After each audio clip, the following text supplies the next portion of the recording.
अस्सलाम वालेकुम नाजरीन नाजरीन प्रोग्राम आबाद सिंध में मैं हूं आपका मेज़बान आसिफ थे वो नाजरीन।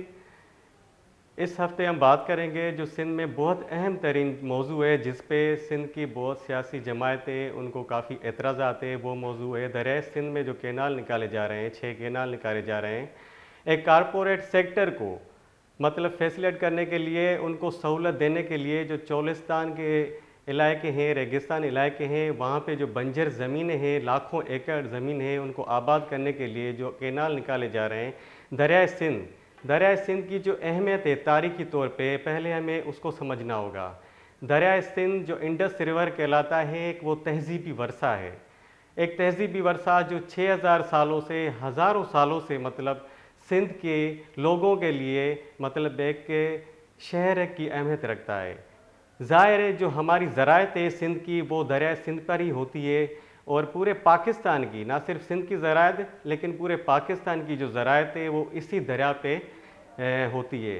मसला ये है कि जो ये 6 केनाल निकाल रहे हैं कारपोरेट सेक्टर को फैसिलिटेट करने के लिए, चोलिस्तान केनाल और दूसरे रेणी केनाल, दूसरे केनाल ग्रेटर थल केनाल का जो दूसरा मंसूबा शुरू हुआ है, उसके हवाले से हम बात करेंगे। लेकिन जो लोगों के एतराज़ात हैं, सिंध को जो एतराज़ात हैं, देखिए माजी में सिंध ने MRD तहरीक की भी जदोजहद चलाई थी, 1 यूनिट की जदोजहद भी चलाई थी, लेकिन इस बार भी सिंध खामोश नहीं बैठी। ज़ाहिर है सिंध के लोगों को ज़राअत ही एक वाहिद वसीला है इकानमी का, जो सिंध के लोगों की शह रह गए। अब उसके हवाले से हम बात करेंगे, देखेंगे कि सूरत-हाल क्या है। ये मामला CCI में भी रखा हुआ है, पेंडिंग में ज़ेर अल्तवा है कि यहाँ से क्या फ़ैसला आता है। दूसरा ये कि हमारे जो कौमी रहनुमा हैं, सियासी जमायतें हैं, उनका क्या कहना है। एक तो सिंध की तारीख को हमें समझना होगा। पहला हमारा मौक़िफ़ ये है कि सिंध की जो ज़राअत है वो दरियाए सिंध पर मुनहसर करती है। दूसरा हिस्टोरिकली एक तारीख़ी तौर पर एक सिंध जो वतन है, सिंध की जो जाग्राफ़ी है और सिंध का जो दरियाए सिंध है वो हज़ारों सालों से बह रहा है। और एक कौमी तशख़्ख़ुस है, एक कौमी तारीख़ है हमारी सिंध की। ज़ाहिर है मिसाल के तौर पे आप देख लें, दरियाए सिंध जो है अगर उस पर ये कैनाल बन गए तो सिंध की जो मईशत है उसका कत्ल होगा। ये एक कत्लेआम होगा सिंध की मईशत का। ज़ाहिर है सिंध की मईशत दरिया पे ही डिपेंड करती है। उसके हवाले से हम देखेंगे कि हमारे प्रोग्राम में जो गेस्ट शामिल हो रहे हैं आज, जो कौमी जमायतों के, नेशनल जमायतों के जो गेस्ट हैं, मेहमान हैं, उनसे हम बात करेंगे। लेकिन इससे पहले मैं आपको ये बता दूं, जैसे दरियाए नील है, दरियाए दजला है, दरियाए फ़रात है, ये एक तहजीबी मतलब वर्षा है, एक तहजीबी वर्षा है कौमों का। अब दरियाए सिंध जो है सिंधी कौम का एक तहजीबी वर्षा है जो हज़ारों सालों से बह रहा है। अब उस दरिया के पानी को रोकने के लिए पंजाब में, चोलिस्तान में ये कैनाल बनाए जा रहे हैं। पहले ग्रेटर थल कैनाल पे भी हमने एतराज़ किया था, सिंध के लोगों ने मौक़िफ़ रखा था कि ये सिंध से नाइंसाफ़ी है। दूसरा पीपल्स पार्टी क्या कर रही है, वो मरकज़ में भी बैठी हुई है, इत्तेहादी भी है नून लीग की, और सिंध में भी हुकूमत कर रही है। सिंध के लोगों ने मैंडेट दिया है। अब हम उससे बात करेंगे जो हमारे पहले मेहमान हैं सैयद ज़ैन शाह से, जो सिंध यूनाइटेड पार्टी के सरबराह हैं। हम उनसे मौक़िफ़ जानेंगे कि ये जो कैनाल बन रहे हैं दरियाए सिंध पे, उनका मौक़िफ़ क्या है और उनकी जमायत का मौक़िफ़ क्या है। लोगों में जो एतराज़ात पाए जा रहे हैं, सिंध की आवाम में एक मुसलसल बेचैनी दिखाई दे रही है कि आखिर लोग क्या चाह रहे हैं और वफ़ा क्या चाह रहा है, सिंध क्या चाह रहा है और वफ़ा क्या चाह रहा है, पीपल्स पार्टी की क्या हिकमत अमली है इस मसले को हल करने के लिए।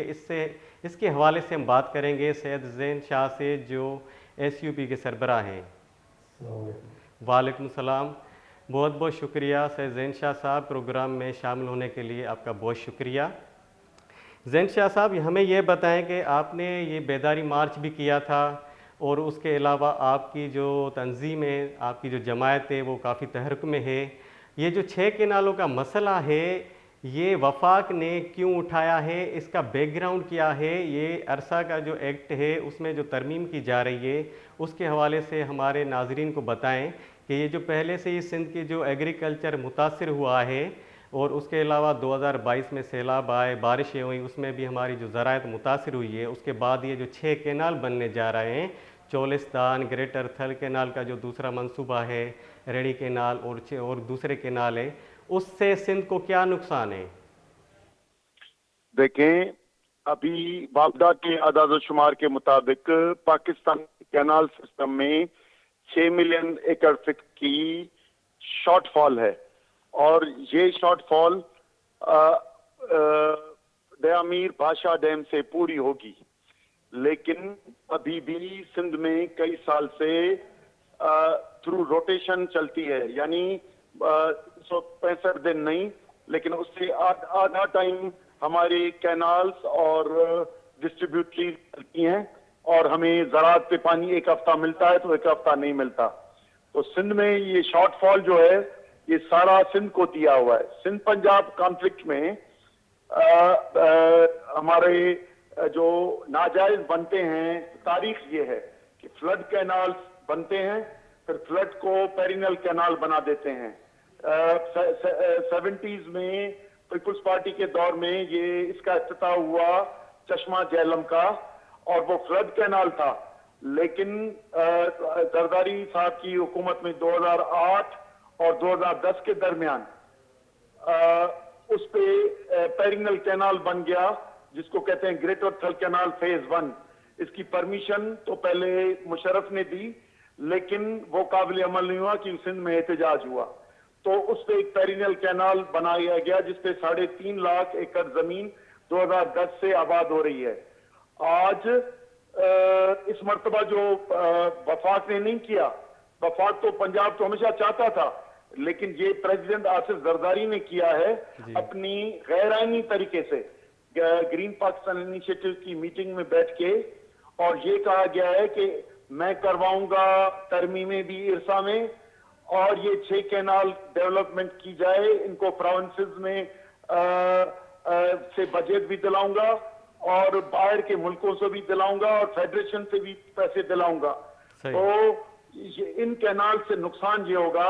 मैं अभी भी रसूलपुर बराज पे खड़ा हूं, जहां पे एक कंट्रोवर्शियल है, जहां से पानी इंडस से आता है, चश्मा झेलम से झेलम में आता है, फिर झेलम से निकलता है और वो जाएगा उसकी चोलिस्तान तक। एक दूसरा उसका नाम है रसूलपुर कादराबाद, फिर कादराबाद से सुलेमान की, फिर ये जाएगा चोलिस्तान तक। दूसरा उसका नया बैराज बन रहा है, उस पर भी मैं अभी खड़ा हूं सामने मेरे, 1,97,000 एकड़ जमीन जिसका नाम है जलालपुर कैनाल, वो लाइंड कैनाल बन रहा है और उस पे 1,97,000 और चश्मा झेलम लिंक कैनाल के फेज 2 जिसको चौबारा कहते हैं उसमें 6.5 लाख।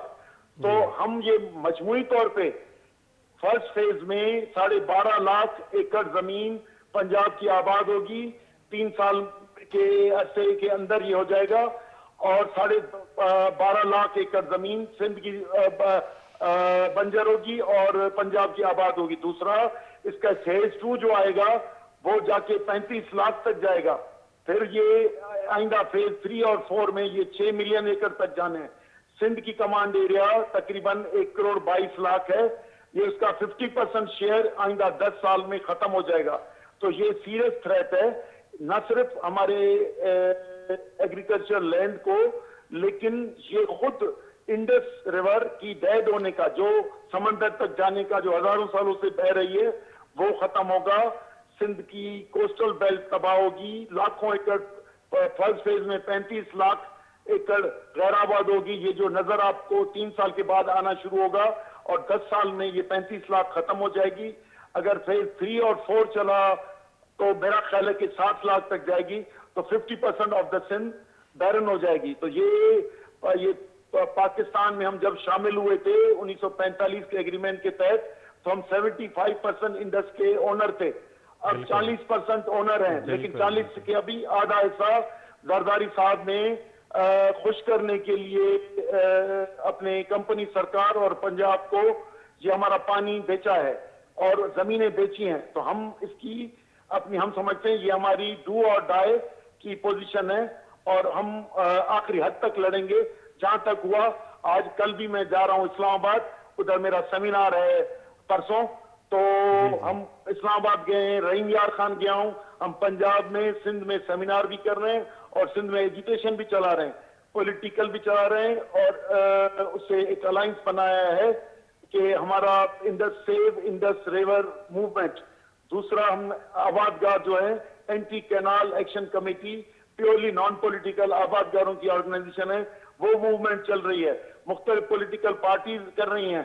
तो लोग सिंध में कंसर्न है कि हमारी आइंदा नस्ल अपने इंडस का पानी नहीं देखेगी, या आधे से ज्यादा कि सौदा एक ही आसिफ जरदारी ने जो इनको मैनेज इलेक्शन दी गई 2024 में डिप्टी कमिश्नर्स ने कराई, पावर के सिंध बलूचिस्तान के पावर के अगेंस्ट सिंध के पानी को बेचा है। इसलिए हम समझते हैं कि ये सिंध हमारी लाइफ लाइन है, और हम समझते हैं कि इसमें हमारी पूरे सिंध के 6 करोड़ आवाम की जान है। कराची शहर 2 करोड़ का है, उसका पानी इधर से जाता है। हम पीने के पानी से लेकर ज़राअत तक इसको हम समझ रहे हैं कि पाकिस्तान हमारी सिंध फेडरेटिंग यूनिट के साथ नाइंसाफी कर रहा है, और हम इसलिए इस मुल्क में शामिल नहीं हुए कि हमारे इंडस का पानी छीना जाए। जी ज़ैन शाह साहब, आपने कहा कि ये डू और डाई वाली सिचुएशन बन गई है और सिंध के लोगों को, जो सिंध का आइंदा नस्ल है, वो इस दरिया के पानी को नहीं देख सकेगा। ये एक वर्स्ट सिचुएशन बन गई है। और आपने ये भी कहा कि 1975 तक जो दरिया सिंध में हमारा हिस्सा था वो 80% तक था, और उसके बाद जो है 1991 में जो अरसा एक्ट वगैरह मुआहदे हुए, उसके बाद वो हिस्सा कम होकर 40% तक हो गया। अब ये इतनी नाइंसाफ़ी सिंध के लोगों के साथ हो रही है, उसके ज़िम्मेदार जो कुव्वत हैं वो कौन है? एक तो पीपल्स पार्टी मैंडेट लेकर हमारे वोटों का जो इस्तेसाल कर रही है वफाक में, और दूसरा वो वफाक में भी बैठी हुई है दूसरी जमायतों के साथ। अब जरदारी साहब ने 8 जुलाई को ये नहरों का जो है मंसूबे की मंजूरी दी थी। अब आप क्या कहेंगे कि सिंध के लोगों के पास आखिर क्या हल है इस मंसूबे के हवाले से? जद्दोजहद और हमें तेज़ करनी चाहिए, या इसके अलावा और कोई कॉन्स्टिट्यूशनल प्रोसेस है? CCI में भी ये मामला रखा हुआ है, पेंडिंग में, ज़ेर अल्तवा है। उसके बाद अगर वहाँ से फैसला आ गया तो फिर क्या होगा? मेरी बात यह है कि ये पानी हम पाकिस्तान बनने से पहले 1945 में लाए थे, 75%। जी। जो हमसे फेडरेशन बनने के बाद 1962 के जो इंडिया पाकिस्तान वाटर ट्रीटी हुआ, उसमें 3 दरिया जो बेचे गए हमारी ईस्टर्न रिवर्स, उसमें पानी कम हुआ, और उससे हमारा उसके बाद 91 का अकॉर्ड आया, उसमें हमें 42% दिया गया। अब ये है कि अगर आदाद शुमार के साथ जरदारी के साथ नून लीग भी शामिल है और भी उसके अलाइज शामिल हैं, अगर आदाद शुमार के बुनियाद पे और कौमी असेंबली से अगर ये बिल पास भी कराते हैं, तो हम ये समझे हैं कि फेडरेटिंग यूनिट में अक्सरियत, पंजाब की अक्सरियत जो असेंबली में शमूलियत है, यही हमारे फेडरेशन को आगे जाके तोड़ने का सबब बनेगी। क्योंकि ये कोई नहीं है कि अगर आपके जो हैं एजेंट्स जो हैं जरदारी और पाकिस्तान पीपल्स पार्टी, नून लीग, या ये जो कंपनी सरकार है एस्टेब्लिशमेंट, अगर ये बंदूक के जोर पे और गैर आईनी तौर पे मुल्क चलाएंगे, क्योंकि गैर आईनी तौर पे 2.5 साल से गैर आईनी तौर पे चल रहा है। लास्ट ईयर जो इलेक्शंस पंजाब में हुए थे वो नहीं हुए। अभी जो इन्होंने 8 जुलाई को जो ग्रीन पाकिस्तान इनिशिएटिव की आसिफ जरदारी ने मीटिंग की है, ये खुद गैर आईनी है, इसका कोई इख्तियारी नहीं है। पाकिस्तान गैर आईनी तरह से चलेगा तो हमें बांधा हुआ है, जो अभी जुड़े हुए हैं चारों federating unit, Balochistan, KP, Punjab और सिंध, वो ये आइन है। अगर आइन की खिलाफ वर्जी प्रेसिडेंट ऑफ पाकिस्तान करेगा, उसके साथ प्राइम मिनिस्टर भी उसके साथ मिला होगा और बड़ा सूबा भी मिला होगा, तो फिर ये फेडरेशन तो है नहीं। अगर आइन की कोई खास अहमियत नहीं है, या आइन की तरमीम इस तरह होगी जो 26वीं आइन तरमीम के अंदाज से लोगों को पकड़ के या पैसे देकर या जूते मार के तरमीम में हो, तो ये मेरा ख्याल है कि ये फ्यूचर फेडरेशन का तारीख होता जा रहा है। अगर जबरदस्ती कब्जा हुआ भी, रखा गया, तो भी सिंध पंजाब की ऐसी नफरतें होंगी जो हम तो मर जाएंगे, लेकिन 100 सालों तक ये नफरतें नहीं जाएंगी, और ये फ्यूचर में फेडरेशन के खिलाफ या नस्लों की जंगें हो सकती हैं। जी ज़ैन शाह साहब, मेरा आपसे तीसरा सवाल ये है कि देखें, आपका कहना है कि ये जो हमारी नस्लों का सवाल है, हमारी बका का सवाल है, सिंध की बका का सवाल है, और ये जरदारी साहब जो हैं, या जो कंपनी सरकार का आपने नाम लिया, जो ग्रीन इनिशिएटिव इन्होंने मंसूबा बनाया है, मतलब कि सिंध के लोगों को बंजर करना है, उनकी ज़मीनों को घेराबाद करना है, सिंध को घेराबाद करना है, और अपनी मईशत को, पंजाब की मईशत को, या जो ये कैनाल बन रहे हैं जिन जगहों पे, उनको आबाद करना है। देखें, बुनियादी तौर पे ये है कि हमारा सिंधु दरिया से जो है वास्ता है वो सदियों से है। अब ये वास्ता इतनी आसानी से ख़त्म नहीं हो सकता। दूसरा ये कि हमेशा सिंध के साथ नाइंसाफ़ी होती रही है और ये सलूक अब भी जारी है।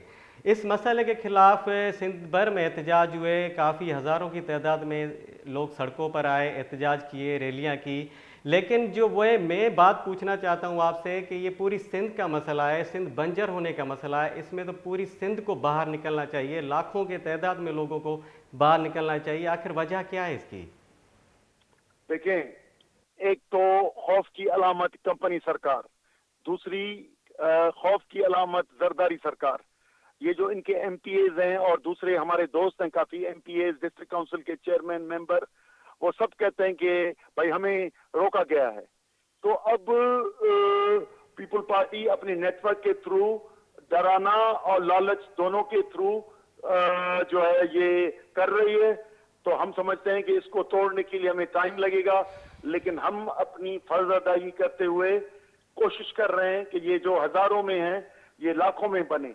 और मुझे उम्मीद है, हमें उम्मीद है कि लोग अपनी पार्टियों का ख्याल छोड़ के, कोई ये पीपुल्स पार्टी के हैं या नून लीग के हैं, अभी अभी वो बहुत सारे चुप हैं, और एमक्यूएम के हैं, लेकिन मुझे उम्मीद है कि एमक्यूएम भी सिंध के स्टांस के साथ जाएगी अगर हम कोशिश करेंगे उनको, क्योंकि उन्होंने माजी में कालाबाग डैम में साथ दिया था। और हम ये उम्मीद करते हैं कि नून लीग से और पीपुल्स पार्टी से वाबस्ता लोग भी जो ज़राअत से पेशा हों या हैदराबाद और कराची के शहरी हों, जिनका फ्यूचर में पानी, पीने का पानी भी रुकना है, तो ये मेरा ख्याल है कि पार्टियों की को छोड़ के भी ये रोड्स पे आएंगे, और हम इंशाल्लाह उसके लिए फ्रंट लाइन पे काम करेंगे, उनके साथ साथ होंगे। हम अपनी जिदोजहद पे भी यकीन रखते हैं, और हमें मालूम है कि हमारा अल्लाह भी साथ देगा, और सारी दुनिया देखेगी कि 5000 साल पुरानी तहजीब और उसके वतन के मालिकों का पानी और उनसे धरती छीनी जा रही है, उनसे समंदर छीना जा रहा है, उनके लोगों को फेडरेशन में थर्ड क्लास सिटीजन की पोजीशन पे लेके जाया जा रहा है। तो हम समझते हैं कि फिर मुल्क में अफरा तफरी होगी और सियासी अदमिस्तान होगा। इसलिए बेहतर है कि हम इंशाल्लाह, हम उम्मीद है कि लाखों लोग निकलेंगे। बहुत बहुत शुक्रिया ज़ैन शाह साहब, आपने प्रोग्राम में शिरकत की, बहुत बड़ी मेहरबानी आपकी। नाजरीन, हमारे साथ थे एसयूपी के सरबराह सैयद ज़ैन शाह। उनका कहना था कि ये जो कैनालों का मसला है, ये सिंध के लोगों के साथ बहुत बड़ी नाइंसाफ़ी की जा रही है, जो वफाक कह रहा है। उसके अलावा उनका कहना था कि जो लोग अब हज़ारों में निकल रहे हैं, एक दिन इनको लाखों में निकालेंगे, और हम सारी जो जमायतें हैं उनसे रब्ता करने की कोशिश में हैं कि पूरी सिंध को मोबलाइज़ करके इस इशू पे, रोडों पे, सड़कों पे लाया जाए।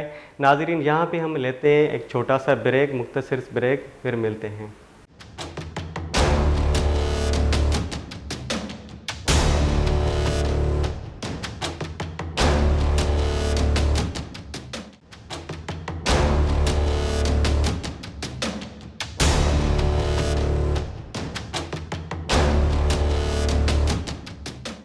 वेलकम बैक नाजरीन, प्रोग्राम में दोबारा शामिल होने के लिए शुक्रिया। और हमारे साथ जो अभी गेस्ट हैं वो है नसीर मेमून साहब। अब उनसे बात करेंगे। जी नसीर मेमून साहब। जी, आप इन कैनाल्स के बारे में गालिबन डिस्कस करना चाहते हैं। जी नसीर मेमून साहब, ये आज हमारा जो प्रोग्राम है, प्रोग्राम आबाद सिंध, उसमें हम जो हमारा जो प्रोग्राम का मौजू है वो है जो दरिया सिंध पे जो कैनाल बनाए जा रहे हैं, 6 कैनाल बनाए जा रहे हैं, उसके हवाले से हम बात करेंगे। तो आप ये बताएं कि जो 6 कैनालों की बात हो रही है, उसकी अभी जो पानी की अवेलेबिलिटी क्या है, और इरसा पैक्ट के बारे में, इसके बैकग्राउंड में हमें बताएं कि हमारे नाजरीन को पता चले कि ये जो 6 कैनाल निकाले जा रहे हैं, इससे हमें और सिंध को क्या नुकसान होगा। जी बहुत शुक्रिया। ये जो 6 कैनाल्स का आजकल मामला चल रहा है, जिसको स्ट्रेटेजिक कैनाल्स कहा जा रहा है, इन पे काफी कंसर्न्स हैं और मेरा ख्याल है इनका जो डायरेक्ट इम्पैक्ट होना है वो खूब बिलखुसूस सिंध और बलूचिस्तान पे आना है। बैकग्राउंड ये है कि इनमें से 6 में से 3 कैनाल तो ऐसे हैं जो जनरल मुशर्रफ के दौर में शुरू हुए, बन चुके, अब उनके फेजेस हैं, जाहिर है वो एक फेज में पूरे नहीं हुए। यहाँ चूंकि इस तरह के डेवलपमेंट प्रोजेक्ट्स दहाइयों तक डिले होते रहते हैं, तो उसमें एक अच्छी कैनाल है जो तोसा बेरे से निकल के डेरा बुगटी और झलमक्सी के इलाकों को सैराब करेगा। एक सिंध में रैनी कैनाल है जिसको घोटकी और कश्मीर के इलाकों को सैराब करना है। इस तरह से एक तीसरी कैनाल है जो कि पहले बन चुकी है, वो गाजी ग्रेटर थल कैनाल है, उसका भी एक पार्ट 2 बनना है। चश्मा राइट बैंक कैनाल है जो कि खैबर पख्तूनख्वा के इलाकों को सैराब करेगा, ये चश्मा बैरेज से निकलता है। लेकिन जो सबसे ज्यादा जिसपे सिंध को कंसर्न से हैं और आगे चल के उसका असर बलूचिस्तान के भी पानी के शेयर पे आएगा, वो चोलिस्तान फीडर कैनाल है जो कि सिमालत चोलिस्तान स्कीम का सिर्फ फेज 1 है। जहन में रखिएगा कि चोलिस्तान नाम से 2 बड़ी स्कीम्स इस वक्त ज़ेरे गौर हैं। एक ग्रेटर चोलिस्तान की स्कीम है, वो तो बहुत बड़ी है, उसमें कोई तकरीबन 4 मिलियन एकड़ के लगभग जमीन को आबाद करना है, यानी 40 लाख के करीब। उसके जुज़ियात में अगर जाएंगे तो उसमें तो 3 छोटे डैम्स हैं जो कि चनाब रिवर पे बनने हैं, 2 बैरेजेस हैं जो सतलुज पे बनने हैं, उसके अलावा उसमें से एक लिंक कैनाल है, 2 फीडर कैनाल है। वो तो ह्यूज स्कीम है। वो अभी प्रेजेंटेशन उसकी कहीं पंजाब में लास्ट ईयर हुई थी, लेकिन अभी उस पर बहुत सारा काम बाकी है। दूसरी जो एमिनेंट स्कीम है इस वक्त वो सिमालत चोलिस्तान स्कीम है। इस साल जनवरी की बिगनिंग में पंजाब ने इरसा से वाटर अवेलेबिलिटी सर्टिफिकेट लिया था उसके बारे में, जिस पर सिंध को सीरियस एतराज था। ये जो सिमालत चोलिस्तान स्कीम है इसके भी 2 कैनाल्स हैं। इसमें जो पहला कैनाल है वो चोलिस्तान फीडर कैनाल है जो इन 6 कैनाल्स में से एक कैनाल है। तो मैं वाजे कर दूं कि इन 6 में से जो 2 अहम तरीन काबिल एतराज सबसे ज्यादा मंसूबे हैं वो एक चोलिस्तान की है और एक ग्रेटर थल कैनाल में से एक ब्रांच कैनाल निकलनी है जिसका नाम है चौबारा कैनाल। ये 2 सबसे ज्यादा अहम कैनाल हैं जिसपे सिंध और फिर बलूचिस्तान को एतराजात हैं। नसीर साहब, ये क्या पानी की इतनी अवेलेबिलिटी है? देखें 2022 में जो सैलाब आए, बारिशें हुई, उससे पहले ही सिंध की ज़राअत को बहुत बड़ा नुकसान हुआ। उस पर आपने एक सर्वे रिपोर्ट भी बनाई थी, उसके बाद भी आपके हम आर्टिकल्स भी पढ़ते रहते हैं। अब हमें ये बताएं कि क्या इतनी अवेलेबिलिटी है पानी की? ये जो 5-6 कैनाल बना रहे हैं, ग्रेटर थर कैनाल का जो दूसरा मंसूबा शुरू हो रहा है, फिर ग्रेटर चोलिस्तान के बारे में आपने बताया, तो पानी की अवेलेबिलिटी इतनी है कि ये जो कैनाल बना रहे हैं। दूसरा, इसके अलावा देखें ग्रीन इनिशिएटिव जो कारपोरेट सेक्टर को ये दे रहे हैं, प्रमोट कर रहे हैं, इससे सूबाई मामला कितने ख़राब होंगे, इसकी आपकी क्या राय है इस पर? देखें, पहली आपकी जो बात है पानी की अवेलेबिलिटी पे, उस पर बात करने पे कारपोरेट ट्रैफिक पे आएंगे। पानी नहीं है, सीधी सी बात है, बिल्कुल स्ट्रेट। और ये मैं नहीं कह रहा, आप पिछले सन 2000 से 2024 तक इरसा के हर साल के वाटर अवेलेबिलिटी के आप डेटा देख लें। अरबी खरीफ में इरसा फोरकास्ट देता है कि इस साल खरीफ में पानी कितना मुहैया होगा, और फिर वो रबी के लिए भी एक फोरकास्ट देता है। उसकी बेसिस होती है, वाटर अवेलेबिलिटी की कैलकुलेशंस होती है, पूरा एक प्रोसेस होता है इंजीनियरिंग का। हर साल वाटर अवेलेबिलिटी की शॉर्टेज दिखाता है इरसा, हर साल। कोई एक साल ऐसा नहीं गुजरा जिसमें इरसा ने कहा हो कि पानी मौजूद है और आपको अपने 91 अकाद के शेयर के हिसाब से पानी मिलेगा, कभी नहीं हुआ। तो इसका मतलब है कि पानी सिस्टम में शॉर्ट है, सीधी सी बात है। फिर दूसरा अहम मामला, उसका जवाब पंजाब की तरफ से दिया जाता है कि ये जो चोलिस्तान कैनाल है ये तो हम सतलुज पे बना रहे हैं। अच्छा जी, आइए सतलुज पे। सतलुज तो आपने 60 में इंडस बेसिन ट्रीटी के अंदर इंडिया को दे दिया था, वो तो आपकी रिवर है ही नहीं, उसमें तो आपका पानी ही नहीं होता। उसमें पानी तब आता है जब इंडिया में कोई सैलाब आए, कोई बहुत ज्यादा सरप्लस पानी आए, वो पानी नीचे छोड़ेगा तो आएगा, वरना तो नहीं आता।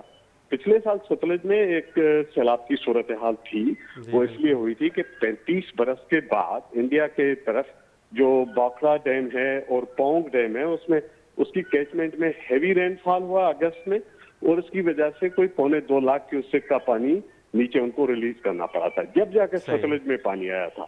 तो सवाल ये है कि जब एक रिवर आपकी है ही नहीं, उसके ऊपर आपका कंट्रोल नहीं है पानी का, आप उस पर एक पूरा सिस्टम बना रहे हैं जो सिर्फ फेज 1 7 लाख एकड़ का है, फिर फेज 2 बनेगा, कुल मिला के 12 लाख एकड़ हो जाएंगे। तो आप 12 लाख एकड़ जमीन कैसे डेवलप करेंगे सैलाब के ऊपर, जिसका कोई भरोसा नहीं है। 5-5 साल भी ड्राईएस्ट होते हैं पाकिस्तान में। तो इस वजह से सिंध को ये खदशा है कि जब उसमें पानी नहीं आएगा तो फिर होगा क्या?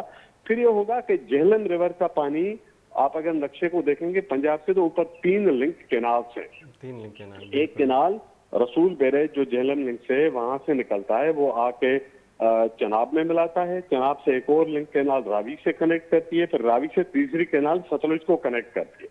इन तीनों कैनाल से आप झेलम रिवर का जो मंगला में पानी स्टोर होता है, फिर ला महाला, और तीनों कैनाल की कैपेसिटी बढ़ाई जा रही है इस स्कीम के अंदर। ये भी ध्यान में रखिएगा, इसी स्कीम का एक कंपोनेंट है कि इन 3 लिंक कैनाल की कैपेसिटी बढ़ाई जाएगी। तो ये इसलिए बढ़ाई जाएगी कि जब सैलाब नहीं होगा, पानी नहीं होगा, जो कि मेरा ख्याल है 5 में से 3 साल नहीं होगा कम से कम, तो फिर ये पानी आप वहां से डाइवर्ट करेंगे।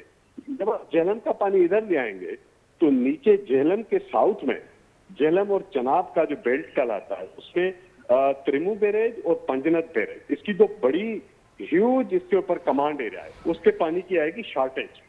फिर ये होगा कि वो शॉर्टेज पूरी करने के लिए आप इंडस रिवर का पानी जो चश्मा झेलम लिंक कैनाल है तो पंजनत कैनाल है, आप उसके थ्रू डाइवर्ट करेंगे। इसके अलावा कोई रास्ता नहीं कि आप चोलिस्तान को पानी फराहम कर सकें। ये वजह है कि सिंध को इस कैनाल पर एतराज है। जी नसीर साहब, दूसरा मेरा सवाल ये है कि देखें, ये जो इशू चल रहा है पूरी सिंध में, इस पे बहुत सारी जमायतों ने अपना स्टैंड लिया है और काफ़ी रैलियां और एहतजाजी मुजाहरे भी हुए हैं, लेकिन पीपल्स पार्टी का वही मतलब इस पे कोई स्टैंड नहीं आया और मामला अभी तक ज़ेर अल्तवा है CCI में। तो अगर CCI से अप्रूवल आ गया या कोई फ़ैसला आ गया तो फिर आखिरकार क्या होगा? और दूसरा, आपने सोशल मीडिया पे ये बात कही थी कि हैदराबाद का जो एहतजाज हुआ था उसमें लोगों की शिरकत ने ये फ़ैसला दे दिया है कि हम कैनालों को नामंजूर करते हैं। ये सिंध दुश्मन मंसूबे हैं जो शुरू से ही आजमाए जा रहे हैं। पहले ग्लेटर थर कैनाल का मंसूबा आ गया था, उसके बाद कालाबाग डैम को भी सिंध ने रिजेक्ट किया। अब आपके कहने के मुताबिक लोगों ने अपना फ़ैसला दे दिया है कि दरियाए सिंध पर हमें मज़ीद और कोई कैनाल नहीं चाहिए, तो इस पर पीपल्स पार्टी क्या स्टैंड लेगी वफाक से? देखिए, पीपल्स पार्टी की जो सिंध गवर्नमेंट है उसने इस कैनाल, ये जो स्ट्रेटेजिक कैनाल्स हैं, इनके ऊपर एक काइंड ऑफ कहें कि वर्किंग पेपर भेजा है काउंसिल ऑफ कॉमन इंटरेस्ट को, जिसमें सिंध का पॉइंट ऑफ व्यू है। और रिकॉर्ड पे सिंध ने इन कैनाल्स के ऊपर डेटा पूरा एक केस भी बिल्ड किया है, जो कि काफी कॉम्प्रिहेंसिव डॉक्यूमेंट है। लेकिन हो ये रहा है कि पिछले 3 साल में सिर्फ काउंसिल ऑफ कॉमन इंटरेस्ट का एक इजलास बुलाया गया। और ज़हन में रखिएगा कि आईनी तौर पर काउंसिल ऑफ कॉमन इंटरेस्ट का इजलास हर तीसरे महीने होना है। जब वो इजलास ही नहीं होता तो फिर उस पर फैसला कैसे होगा? अच्छा, जब तक फैसला नहीं होता, एक क्वेश्चन मार्क ये भी है सिंध का कि जब काउंसिल ऑफ कॉमन इंटरेस्ट में एक इशू सिंध ने रेज किया हुआ है, तो फिर आप CDWP और एक्निक में उस पर कैसे डिबेट कर सकते हैं, कैसे उस पर बातचीत हो रही है? ये तो इलीगल है। एक हायर कॉन्स्टिट्यूशनल फोरम पे सिंध ने एतराज उठाया हुआ एक प्रोजेक्ट पे, नीचे फोरम्स पे उसके अप्रूवल्स आ रहे हैं। लेकिन जो ज्यादा बात जिसकी पीपल्स पार्टी को वजाहत देनी चाहिए, जिसके ऊपर चले, सिंध गवर्नमेंट ने तो एक अपना ऑब्जेक्शन भी भेज काउंसिल ऑफ कॉमन इंटरेस्ट में, लेकिन इसके बारे में जो जुलाई में एक इजलास होता है, जनाब सरदारी साहब जो पीपल्स पार्टी के भी हम सरबराह रहे हैं और अब तो सदर ममलकत भी हैं, उन्होंने इन कैनाल्स के ऊपर काम को तेज रफ्तारी से मुकम्मल करने की हिदायत जारी की। तो सिंध के लोग ये सवाल उठा रहे हैं कि एक तरफ आपकी सिंध गवर्नमेंट तो इन कैनाल्स की मुखालफत कर रही है, और रिसेंटली बिलाल भुट्टो साहब ने भी उस पर कुछ हल्के अल्फाज में एतराजात उठाए हैं, लेकिन उन्होंने उस तरह से रद्द नहीं किया। उन्होंने कहा कि ये आप इनको मतनाजा क्यों बना रहे हैं? तो वो एक बड़ी डिबेट है कि बिलाल साहब का जो बयान है वो भी उसको अभी रिजेक्ट करने वाला नहीं है। लेकिन सिंध गवर्नमेंट ने ऑफिशियली ये बात ठीक है कि उसको रिजेक्ट किया हुआ है, उस पर एतराज उठाए हुए हैं। लेकिन जब तक आप पार्टी के अंदर एक सिंगल लाइन नहीं लेंगे तो लोगों के कंसर्न्स रहेंगे, और यही वजह है कि सिंध के लोगों ने पूरे सिंध में मुजाहरे हो रहे हैं। कोई शहर नहीं जहां मुजाहरे नहीं हुए हुए हैं। आबादगार कर रहे हैं, पॉलिटिकल पार्टियां कर रही है, सिविल सोसाइटी कर रही है। हैदराबाद में रवादारी मार्च बड़ा जबरदस्त एक एहतजाजी मुजाहरा हुआ है के ऊपर। तो ये सारा एक माहौल है। फिर मैं आपको बताऊं कि सिर्फ ये नहीं है, कोई चीजें रिपोर्ट नहीं होती। मुझे साउथ पंजाब के कुछ दोस्तों ने बताया कि वहां के जो फार्मर्स हैं, इन्होंने भी एहतजाज किया। उनमें से एक सोशल एक्टिविस्ट को 3 दिन पहले अरेस्ट भी किया गया इसके ऊपर एहतजाज करते हुए। तो एक पूरा माहौल बन रहा है। मेरा ख्याल है हुकूमत को इसको रिविजिट करना चाहिए, सोचना चाहिए। ये सिंध के नहीं, पाकिस्तान के हक में भी ऐसे फैसले नहीं है। मेहरबानी आपकी नसीर मेमन साहब, आपने प्रोग्राम में शिरकत की, बहुत बहुत शुक्रिया आपका। नाजरीन, हमारे साथ मौजूद थे सिविल सोसाइटी के एक्टिविस्ट और राइटर नसीर मेमन साहब। हम उनसे बात कर रहे थे 6 केनालों के हवाले से, और उनका कहना था कि ये ना मसला सिर्फ सिंध के लिए नुकसानकार साबित होगा और बल्कि बलूचिस्तान के लिए भी नुकसानकार साबित होगा, क्योंकि ये चोलिस्तान केनाल, रेणी केनाल और ग्रेटर थल केनाल को जो दूसरा मंसूबा है वो पूरे मुल्क की मईशत को तबाह करेगा, ख़ास के सिंध और बलूचिस्तान की मईशत भी तबाह होगी। उसके अलावा नसीर मेमन साहब कह रहे थे कि ये जो CCI का इजलास होता है लीगली हर 3 महीने बाद होता है, लेकिन ये 3 साल बाद हुआ है। ये सारी नाइंसाफ़ियाँ जो सिंध से हो रही हैं, बलूचिस्तान से हो रही है, उसके हवाले से हम मज़ीद बात करेंगे, लेकिन यहाँ पे हम लेते हैं मुख्तसर सा ब्रेक और मिलते हैं ब्रेक के बाद।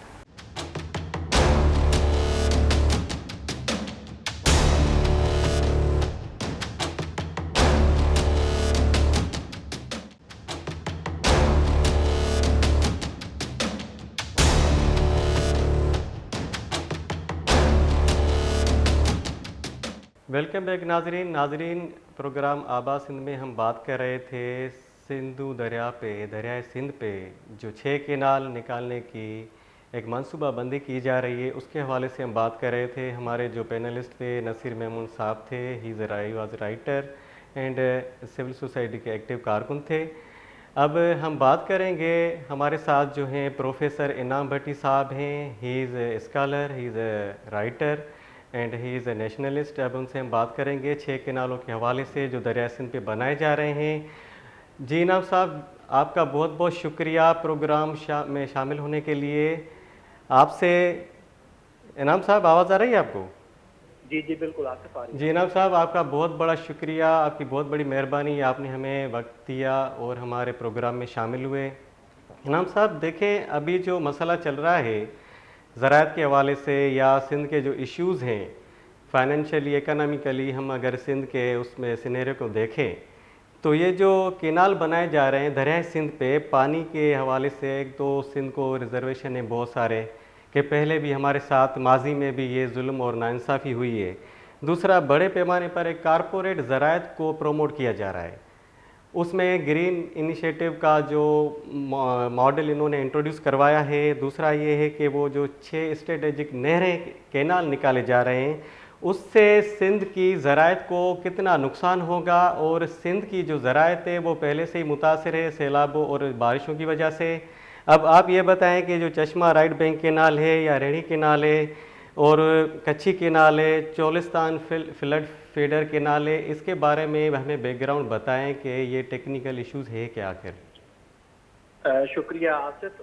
सबसे पहले तो ये देखना चाहिए कि दुनिया जितनी भी आज की है जदीद, वो अपने माजी के तजुर्बों से सीख कर उसके बाद उन्होंने एक टर्मिनोलॉजी ईजाद की है, सस्टेनेबल डेवलपमेंट।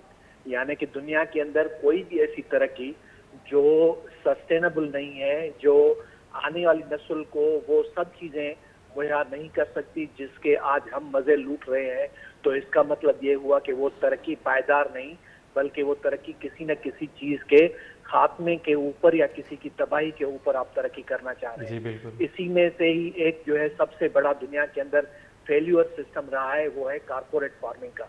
क्योंकि कारपोरेट फार्मिंग जो है वो दुनिया के सिर्फ चंद अमीर जो ग्रुप्स और कंपनियां हैं उनको तो बेनिफिट करती है, लेकिन जो मेजॉरिटी ऑफ पॉपुलेशन है उसके दुश्मन बन जाती है। तो ये तो एक उस हिसाब से भी आप अगर देखें तो पाकिस्तान को इस तरह से सोचना चाहिए कि आप अगर ग्रीन इनिशिएटिव पाकिस्तान के नाम पर कारपोरेट फार्मिंग में बाहर के ममालिक की कंपनियों को ले आएंगे तो उससे ना सिर्फ आपकी फूड सिक्योरिटी का इश्यू होगा, बल्कि लोगों की जो मौके हैं उनके रोजगार के, वो भी उनसे छिन जाएंगे और वो मार्केट में कॉम्पीट जो है छोटा जो मज़ारा है या छोटा जो आबादगार है वो नहीं कर पाएगा।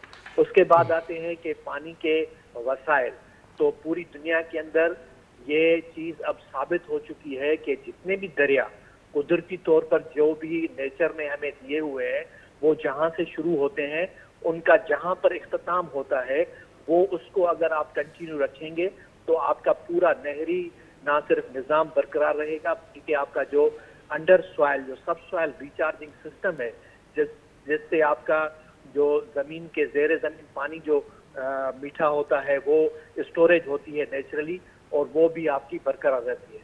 दुनिया के अंदर जिन जिन दरियाओं पर बंद बना के या उनको डाइवर्ट करके दूसरे उसमें से आपने जल्दबाजी में ज्यादा पैदावार हासिल करने के लिए जो भी सिस्टम बनाए, उनकी तबाही आखिर ये हुई कि वो दरिया पूरे के पूरे खत्म हो गए और तबाह हो गए। उसमें सबसे बड़ा एक मिसाल रशिया की एक बड़ी झील है, वो उसकी मिसाल है, जो दुनिया में सबसे बड़ी मीठी पानी की झील हुआ करती थी। उससे उन्होंने नहरें निकाल के पानी को जब इस्तेमाल किया तो आज वहां पर समंदर बल्कि वो क्या कहते हैं कि जो नमक है उसकी वो कान बन गई है।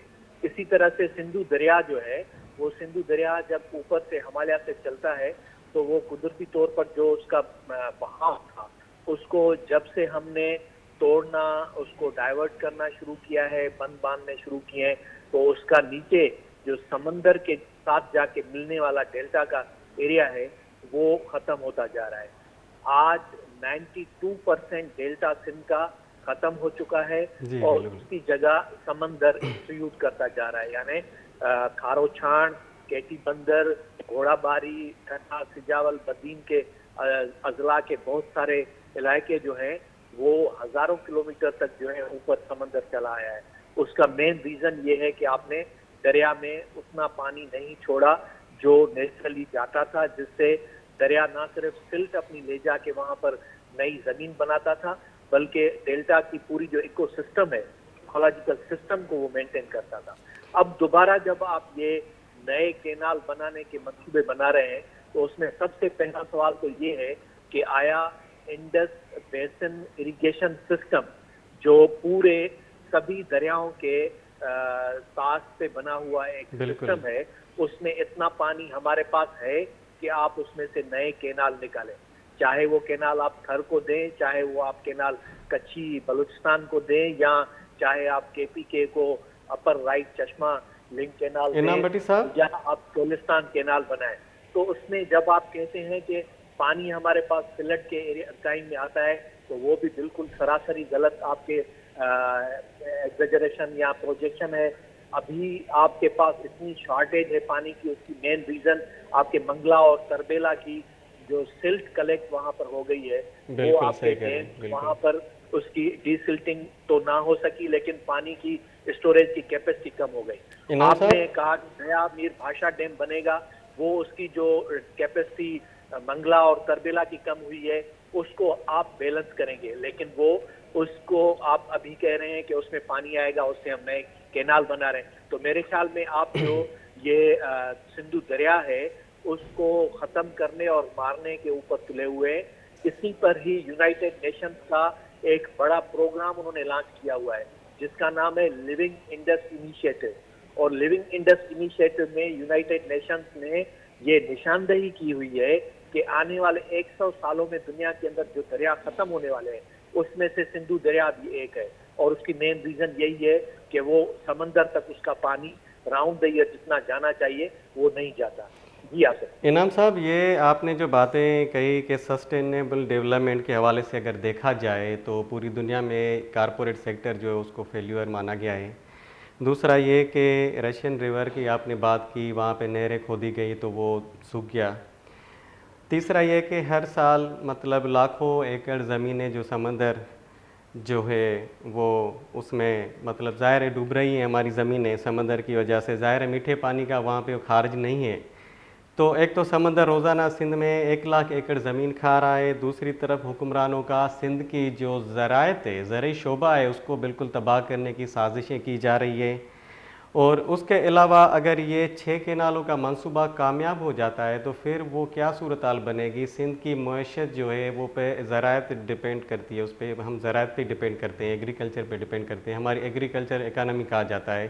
तो फिर क्या सूरत हाल होगी? उसके साथ बलूचिस्तान को कितना नुकसान होगा और सिंध को कितना नुकसान होगा?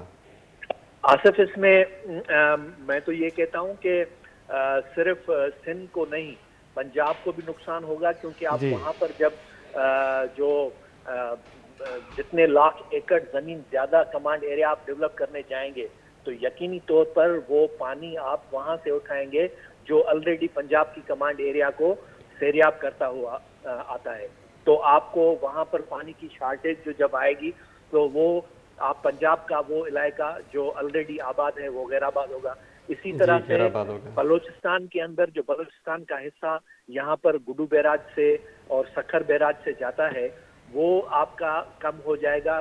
बल्कि यूं समझें कि सखर और गुडू तक तो पानी इतना कम पहुंचेगा कि शायद ही जितने कैनाल्स की डिमांड है उसको वो फिर वो बैराजेस पूरा कर सके।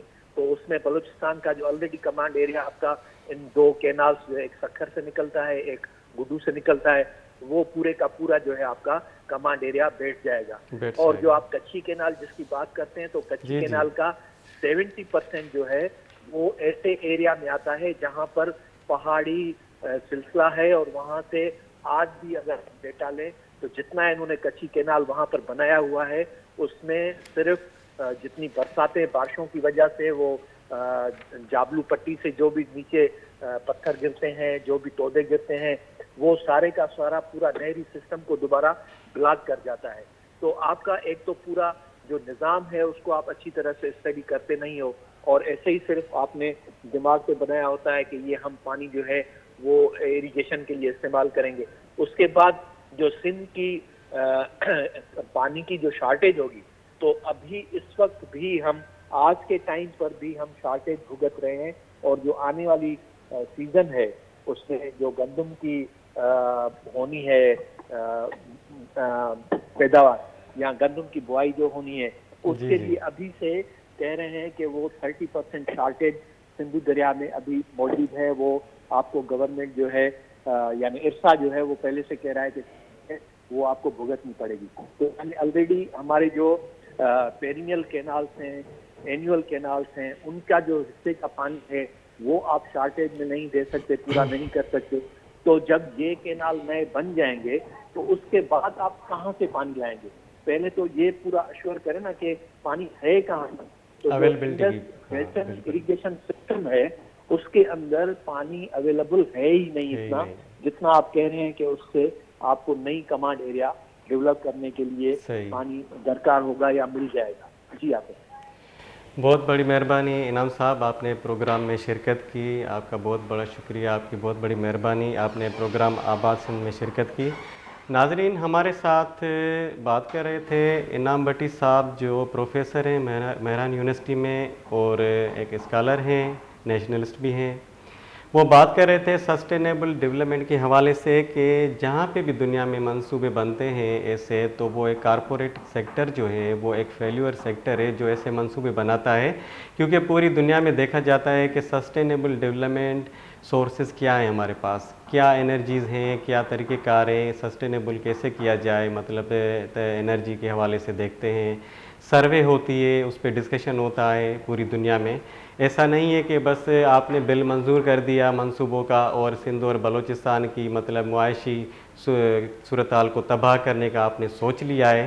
तो ये कह रहे थे इनाम भट्टी साहब कि ये सिर्फ सिंध मुतासिर नहीं होगा, ना सिर्फ बलूचिस्तान होगा, पंजाब की होगा, पूरे पाकिस्तान की मईशत इस पे ख़त्म हो जाएगी। नाजरीन, अब हम लेते हैं यहाँ पे मुख्तसर सा ब्रेक, मिलते हैं थोड़े मुख्तसर ब्रेक के बाद।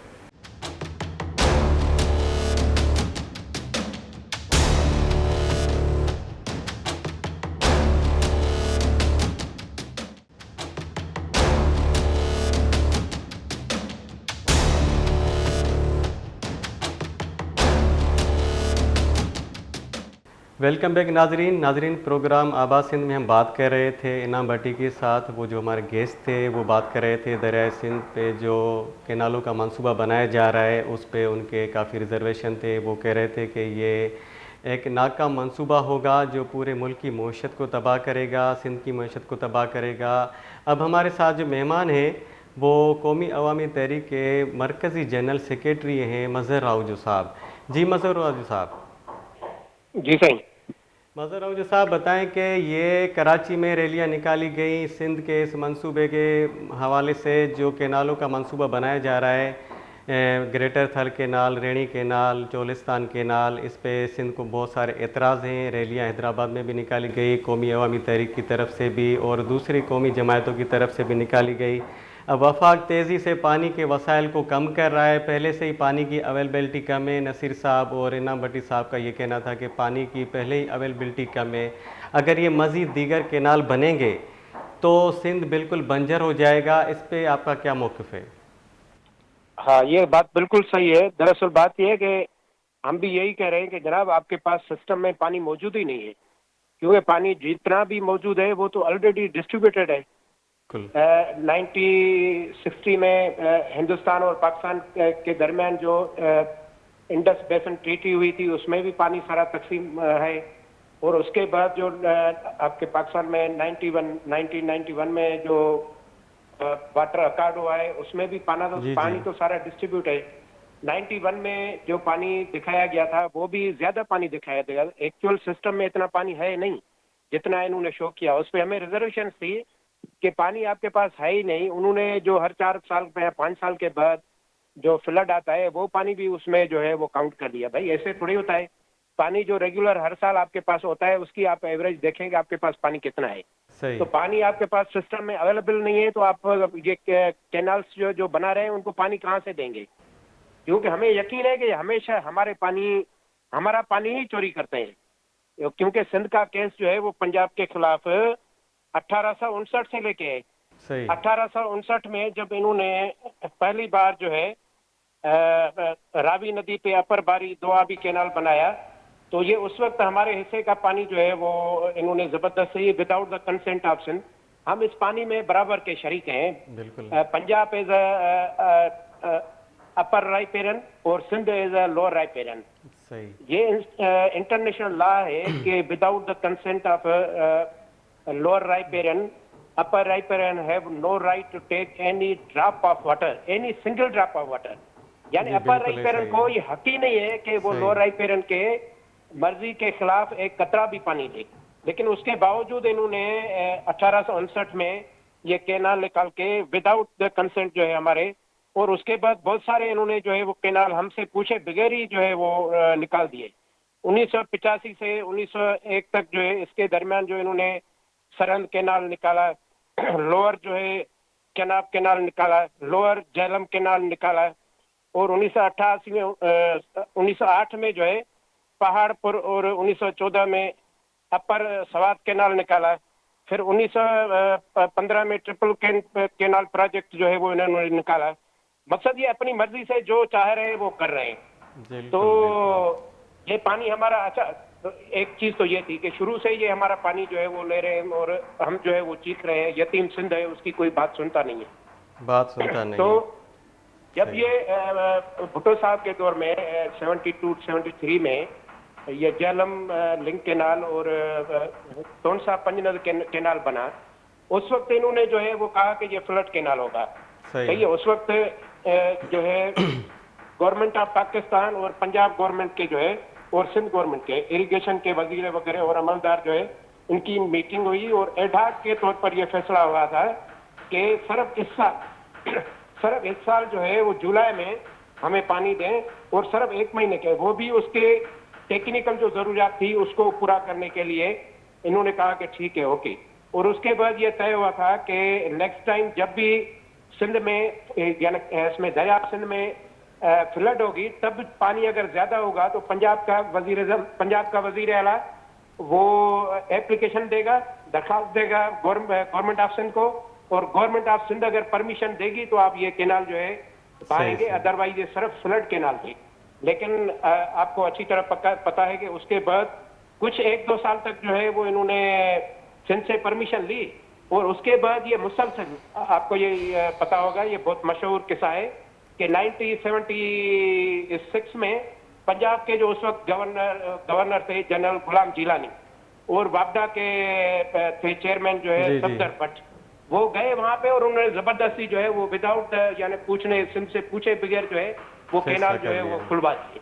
सही मतलब सही। इतनी जबरदस्ती, इतनी यहाँ ताकत के बुनियाद पे आप इस तरह जो है सिंध के हिस्से का पानी, जब वो फ्लड कैनाल था वो एग्रीमेंट के तौर पर जब फ्लड होगी तब जो है वो उनको बहाया जाएगा, लेकिन बाद में उन्होंने जोरी जबरदस्ती सिंध का वो हर साल तोनसा पंजनद कैनाल और झेलम लिंक कैनाल जो है सिंध का 33,000 क्यूसेक जो है वो पानी लेके जा रहे हैं। जी, वो जी। हमारे हिस्से का पानी है भाई, वो उनको राइट ही नहीं है। जब इस तरह की ज्यादतियां कर रहे हैं, या 91 में इवन जो पानी इन्होंने शो किया या सिंध को जो उन्होंने हिस्सा दिया, तो मैं पूछना चाहता हूं कि 91 से लेके आज तक सिंध को किसी एक साल भी उसका ड्यू शेयर मिला? नहीं मिला। नहीं, बिल्कुल तो नहीं। ये शुरू से ही जबरदस्ती ताकत के बुनियाद पे, बदमाशी के बुनियाद पे सारे कानून को, आइन को, कानून को, सबको जो है वो पीछे छोड़ के जबरदस्ती हमारा पानी उठा रहे मजहर हैं। साहब, तो अभी भी ये यही करेंगे ना कि ये कैनाल जी, जो बना बिल्कुल। रहे हैं, थल कैनाल जो बना रहे हैं और ये दूसरे सही, कैनाल जो सही। बन रहे हैं, ये चोलिस्तान कैनाल जो बन रहे हैं, ये सारी चीजें, तो पानी जब आपके पास नहीं है तो आप डेफिनेटली हमारा पानी उठाएंगे। बिल्कुल ऐसा क्योंकि ही है।